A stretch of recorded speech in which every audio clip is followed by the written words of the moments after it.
Just for Today, the 27th of January podcast. Carrying the load of lies during our drinking days was exhausting, wasn't it? We lied about where we were, what we were doing, and how much we drank. It wasn't just about deceiving others. It was about deceiving ourselves, too. And that fear of being found out? It kept us trapped in a constant state of anxiety. Absolutely. When we come into AA and start getting honest, it feels like a huge weight is lifted. There's a freedom in no longer having to cover our tracks or keep up the facade. Honesty with ourselves and others is such a crucial part of recovery.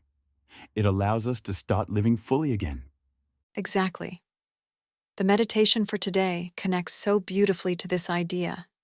It's about clearing out the things that weigh us down: fear, resentment, selfishness, and making room for the things of the spirit. Just like in nature, where no space remains empty, our inner world fills with calm, peace, and God's love when we sweep out the negative. And it's amazing how that process changes everything. When we let go of the lies, fears, and resentments, we stop living half alive. We create space for a deeper connection with God and a more meaningful relationship with the people around us.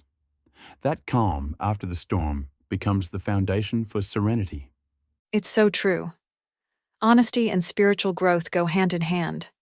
By sweeping our lives clean of negativity, we're not just removing the bad, we're making room for something so much better.